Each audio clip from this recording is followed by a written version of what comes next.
Boa tarde, meus amigos, conhecidos, não conhecidos. Hoje é 30 de maio de 2025. Meu nome é Prabhu Dharmananda. Namastê. No último vídeo que eu fiz, um comentarista me pediu para falar de Mahavatar Babaji. Então eu me proponho nesse vídeo a falar um pouco sobre o Divino Mestre Mahavatar Babaji. No hinduísmo, nos Vedas, a palavra avatar significa uma encarnação divina. Ava, né? Ava é para baixo, desceu. E atar é passar, né? Literalmente, passar para baixo, que é descida, né? Avatar é uma descida. Então considera-se que um avatar é a descida de Deus sobre a carne, sobre um corpo humano. Há alguns exemplos de avatar no hinduísmo, e o clássico exemplo é o do Krishna. Krishna é considerado uma encarnação do próprio Deus, né? Do Deus Vishnu, né? Como disse no último vídeo, no hinduísmo Deus é chamado de Brahma, mas ele é Brahma, Vishnu e Shiva. Ele é uma trindade. Vishnu é o preservador e Shiva é o destruidor, renovador do universo. Brahma é o criador, mas é um só ser, um só Deus que constrói, mantém e renova o universo. Então, enfim, o Krishna ele é considerado um dos maiores avatares, né, nas escrituras védicas. O avatar ele tem tanto poder quanto Deus. Ele é o próprio Deus em corpo físico. Então, o Mahavatar Babaji, ele é chamado de Mahavatar porque ele é considerado um grande avatar. O Babaji, a palavra Babaji significa reverendo pai, que os discípulos dele o chamam assim, por Babaji. Então, segundo a autobiografia de Paramahansa Yogananda, porque o Mahavatar Babaji ele é descrito na autobiografia de Paramahansa Yogananda. Paramahansa Yogananda é um grande mestre que veio para o Ocidente, né? Especificamente para os Estados Unidos, e fundou lá uma escola de meditação, de prática de yoga, meditação. Então ele escreve um livro falando da vida dele, de seus mestres, né? Que são 3 mestres acima de Paramahansa Yogananda. O seu mestre direto, que é o Sri Yukteswar, o mestre do seu mestre, que é Srilai Mahashaya, e o mestre do seu mestre, que é o Mahavatar Babaji. Além de Babaji, não tem outro mestre. O mestre Mahavatar Babaji é o último mestre e ele se tornou perfeito, né? Ele é uma encarnação divina. Mahavatar Babaji, ele é imortal, ele atingiu a imortalidade, não envelhece, não adoece e não morre. Então é o ideal no hinduísmo, né? Que atingir esse estado de libertação, que chama Mukta, né? Então Mukta é aquele que se libertou da roda de reencarnações. As crenças que acreditam na reencarnação, o ideal das religiões que acreditam na reencarnação, como o hinduísmo, o budismo ou o espiritismo, né, kardecista, né, é atingir a evolução necessária para não ter que reencarnar mais, não ter que voltar aqui, porque a vida aqui na carne é uma provação, é um desafio, é uma situação difícil, né? Não é fácil viver nesse corpo físico, com muitas limitações, sofrimentos e misérias que nós enfrentamos. Então, quando a pessoa atinge o estado de libertação, não terá mais que reencarnar, é considerado, chama de Mukta. Mukta quer dizer o liberto. Então, a crença é que a alma, quando liberta, quando atingido o estado de Mukta, ela vai para um planeta superior, planeta celestial, né? Mas pode voltar a reencarnar aqui se quiser, voluntariamente, para continuar ajudando a humanidade, né? Não é impossibilitado de reencarnações, só que não está mais sujeita à lei do karma, à roda da reencarnação. Contudo, o Mahavatar, ele é chamado de Paramukta, ou seja, alguém que é super liberto, né? Ele atingiu o estado máximo de perfeição. Ele atingiu o estado máximo de perfeição, segundo os Vedas, é atingir a imortalidade, né? Mesmo aqui no corpo físico. Não precisa da gente sair daqui e ir para um planeta celestial para ir ao céu. O céu é onde a gente atinge a perfeição, onde a gente atinge o estado, né, de felicidade suprema, de perfeição suprema. Então, e onde a gente estiver é o céu. Onde a gente estiver está Deus. Então, para um ser como o Mahavatar Babaji, não importa onde ele esteja. Ele decidiu ficar aqui no planeta Terra por tempo indefinido, né? Como ele não está sujeito ao envelhecimento nem à morte, ele ficará aqui para ajudar principalmente os seus discípulos, né? Mas também a humanidade. Indiretamente ele ajuda a humanidade de uma forma oculta. Ele é um dos grandes seres que ajuda, né, a evolução do planeta Terra, da humanidade.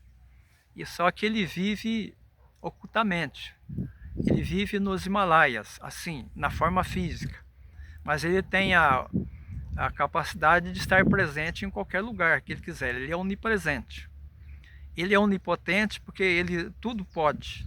Não há nada que ele não possa. Um avatar, ele pode tudo, porque ele é Deus. Ele é Deus na carne. É um espírito que se atingiu o estado de evolução máxima na etapa de evolução humana. Então atingiu o estado da consciência divina, da realização divina. Aí ele é chamado de Mahavatar. Então ele tudo pode e ele tudo sabe. Ele tem a completa sabedoria sobre tudo, o completo poder sobre tudo. E também ele pode ser onipresente, ele pode estar em qualquer lugar ao mesmo tempo. Não há nada complicado nem nada difícil para Mahavatar Babaji, né? Ele tem aparência de jovem, porque quando ele nasceu como um bebê, cresceu como criança, como a história de todos os avatares, nasce, né? Só que não está sujeito à morte. Então ele nasceu, cresceu, e quando ele atingiu a idade de mais ou menos 25 anos, ele atingiu a imortalidade e atingiu o poder de não se envelhecer, né? Se tornou imune a qualquer miséria dessa vida, qualquer tipo de doença, né, da velhice, da morte. E ele tem, segundo consta, cerca de 2000 anos que ele vive já aqui no corpo físico.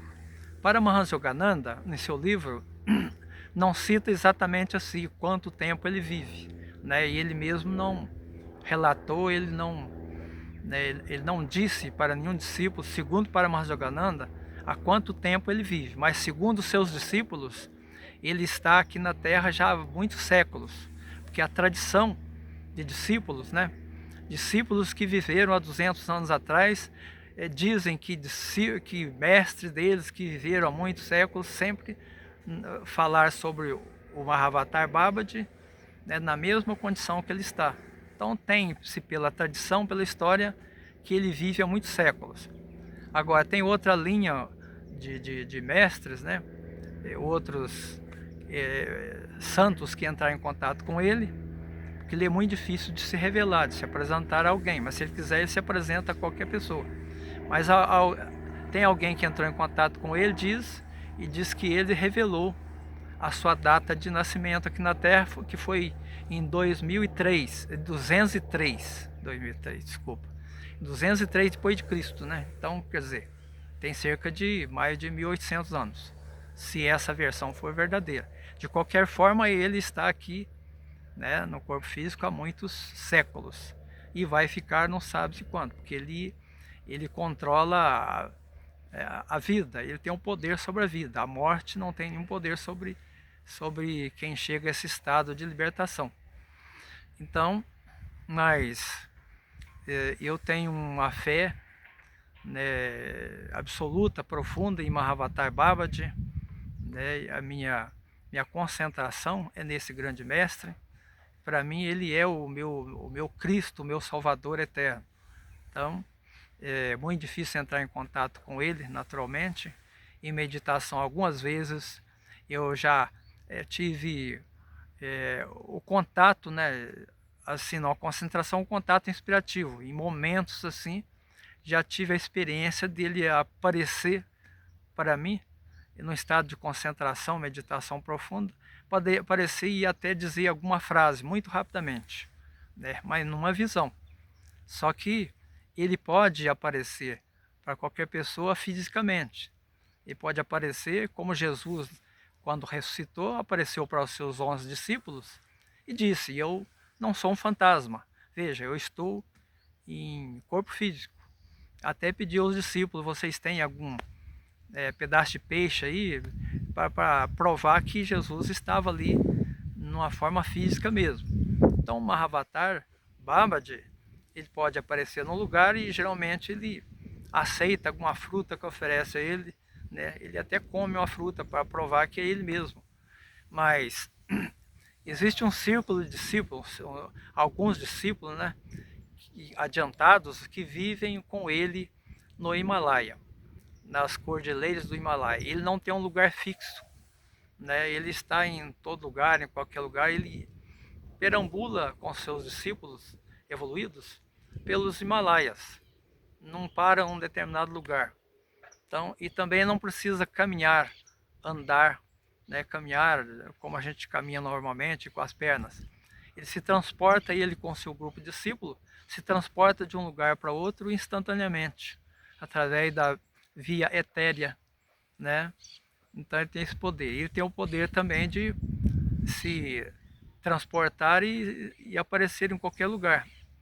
Para algum discípulo que ele quiser dar uma orientação, né? E, geralmente são discípulos incumbidos de alguma missão. Então, essa é a história do Mahavatar Babaji, né? E é incrível. Há uma história, por exemplo, impressionante, entre tantas outras, uma das mais impressionantes, é que conta o Paramahansa tinha um professor de sânscrito, né, que dava aula, né, da língua sânscrita para ele. E esse professor, ele era um monge, né, um sadhu, como diz no Himalaia, né. Ele ficou um tempo lá para ensinar sânscrito para o Paramahansa, mas ele não parava. Ele vivia sempre andando pelos Himalaia. Então esse discípulo de Paramahansa, esse mestre, esse professor de Paramahansa, ele conta, o nome dele é o Kebalananda, Swami Kebalananda, né, o nome desse mestre, que ensinava sânscrito para o Paramahansa. Então, segundo o Paramahansa, o Kebalananda, seu professor de sânscrito, conta que várias vezes ele esteve com Babaji no Himalaia, e sempre encontrando, às vezes, ele parado em algum lugar com seus discípulos. E aí ele ficava ali durante horas, né, com o mestre, e depois ia embora e o Babaji ia para outro lugar. Mas então, esse homem Kebalananda conta que um dia ele estava e lá no Himalaia, estava o Babaji e todos os discípulos sentados em silêncio, estado meditativo. De repente aparece um jovem lá. Para a maioria foi surpreendido. É claro que para Babaji não havia nenhuma surpresa. Babaji já sabia que ele estava procurando encontrá-lo. Então aquele jovem chega e fala: o senhor é o Babaji, né? Porque já tinha descrição de como era Babaji. A aparência de Babaji, ele tem uma aparência jovem, né? É descrito claramente. É pele clara, os cabelos que é cor diz que é cor de cobre, né? O cabelo dele é avermelhado, né? Conta até essa descrição, mas então ele tem uma estatura mediana, né? Não sei o que é de mediana para os hindus, né? Talvez seja mais de 1,75 m, 1,78 m, sei lá. Mas essa descrição, então sempre calmo, em silêncio, mas ele conversa com seus discípulos calmamente no que precisa para orientá-los. Então esse jovem chega lá e fala, e vê Babaji, já por descrição sabia como era Babaji, e falou: o senhor é Babaji, né? E eu vos peço, aceite-me como vosso discípulo, eu estou aqui para segui-lo.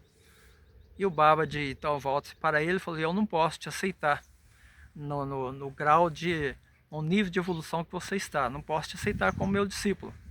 E era na beira de um penhasco, né? Ali embaixo, cheio de pedras, tudo. O discípulo, aquele jovem, disse: ó, se o senhor não me aceitar como discípulo, eu me atiro daqui no penhasco, porque minha vida não tem nenhum sentido se o senhor não me aceitar como discípulo. E o Baba de volta para ele e falou: ó, então pule, então salte. E ele saltou e espedaçou lá embaixo, né? Imagina uma pessoa pular num penhasco, um lugar cheio de pedra lá embaixo, se arrebentou todo. E o Baba então pediu aos outros discípulos que buscasse lá então o corpo destroçado. Desceram lá e levaram o corpo daquele jovem, todo arrebentado, né? Todo destroçado, que caiu no meio das pedras lá, e colocou diante de Baba. De Baba estendeu as suas mãos, aquele jovem ressuscitou e tomou a forma normal, sarou instantaneamente, recuperou todos os destroços, tornou perfeito. E o Baba disse para ele: você agora se tornou um dos meus discípulos, você agora é um imortal, a morte jamais te atingirá. Então ele se tornou, conseguiu a imortalidade, né, mas passando por essa prova. Ele teve que provar que realmente o Babaji, a presença de Babaji era importante para ele. E ele não hesitou naquele momento. Ele disse: eu salto daqui. O Babaji disse: então salte. E ele tinha que saltar, que se ele não saltasse, aí já não pode ter dúvida. Porque o que se diz é o seguinte: quando a gente procura um mestre, né, um mestre verdadeiramente iluminado, a gente tem que aceitá-lo incondicionalmente, sem dúvida nenhuma. Quem aceita um mestre, quem encontra um mestre, tem que aceitá-lo, segui-lo sem duvidar dele. Tem que aceitá-lo submissamente, se submeter a ele como se estivesse submetendo ao próprio Deus. E chama aí o mandamento, o niyama, né, do Ishwar Pranidhana, entregar-se totalmente aos pés de Deus, né? Porque no caso um guru representa o próprio Deus, e principalmente um guru semelhante a Babaji, né? Babaji, indubitavelmente, ele não tem nenhuma diferença como Deus na forma física, certo? Então é isto. E tem várias outras histórias, né, no livro Autobiografia de Paramahansa Yogananda. Então várias histórias, um capítulo todo lá só sobre Babaji, o Mahavatar Babaji, e no livro várias passagens o Paramahansa fala sobre o Mahavatar Babaji. Então muito interessante, né? Não há muito amplamente uma descrição, mas e até hoje ele tem discípulos, né? Tem, ou seja, tem mestres aí, monges, santos que diz que tem contato com ele. Conta-se que ele apareceu até nos Estados Unidos para alguns discípulos, quando ele tem de orientar sobre uma determinada missão. Ele não aparece assim, ele não aparece de uma forma vã, né? Simplesmente por um caso fútil, né? Só para satisfazer uma curiosidade, né? Jamais. Então o encontro Babaji é muito sério. Ele é um ser divino, né? Supremamente perfeito. Mas é muito interessante. E a gente tendo a presença de Babaji, de Mahavatar Babaji, porque ele pode estar em qualquer lugar, né? A gente tem a presença de Deus. Eu busco na minha devoção, a minha prática, eu tenho um japa, né? Um malá, que é um rosário, que está aqui, né? O malá chama malá, onde a gente repete o japa. Japa são um nome que a gente repete invocando o nome do nosso Deus, né? Porque segundo o hinduísmo, como eu disse no vídeo anterior, há várias concepções sobre Deus e cada um escolhe qual concepção em que ele queira cultuar a Deus. O meu Deus, a minha concepção sobre Deus está em Mahavatar Babaji e na Mãe Divina também.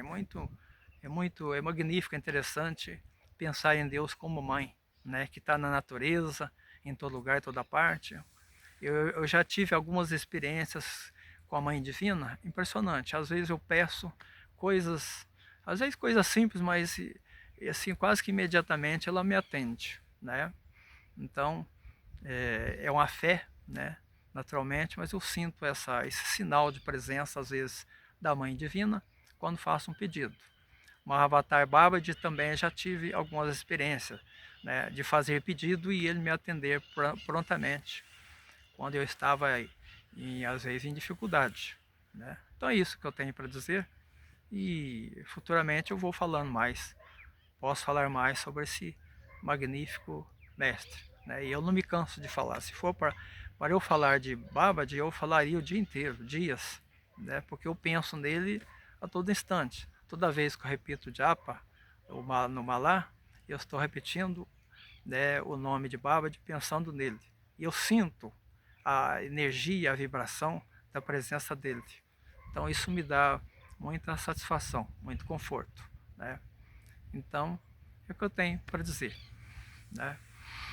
Lá no comecinho, né, na minha caminhada, eu era católico, né? Naturalmente, lá na minha infância, tudo tal. Eu tive assim, no começo lá da minha juventude, a minha fé, grande fé, era em Jesus. Eu tinha um japa também, um malá que eu repetia o nome de Jesus com muita devoção, tal. Depois eu transferi essa devoção para Babaji, mas eu não deixei da minha admiração, da minha grande admiração por Jesus. Jesus é impressionante, é magnífico, né? Então, sem dúvida nenhuma. Mas eu me fixei, é uma opção minha, né, em Mahavatar Babaji. Não deixo de pensar em Jesus também, porque Jesus é incrível, é maravilhoso, né? Não estou falando isso para agradar ninguém, não, viu? Porque isso é do meu coração mesmo, com toda sinceridade, né? E Babaji, Mahavatar Babaji e Jesus são os dois personagens, né? Quer dizer, duas personalidades, né? Não é personagem, porque não são ficções, são reais. Sim, são personalidades mais interessantes que existem para mim na vida. E a Mãe Divina, né? A Mãe Divina é maravilhosa. Quando eu penso na Mãe Divina também, Paramahansa Yogananda via a Mãe Divina. Ela aparecia para ele. O Ramakrishna também, outro personagem, que conversava, a Mãe Divina conversava com ele. Assim, aparecia em forma e conversava com ele, né? E eu nunca tive esse privilégio, essa graça, né? Eu só cultuo, invoco a Mãe Divina só na minha fé, mas eu nunca vi a Mãe Divina, né, claramente, né? Então é isso. E agradeço quem assistiu o vídeo até aqui, né? Até um próximo e que a paz esteja com todos, né? Que a paz esteja com todos. Eu namastê.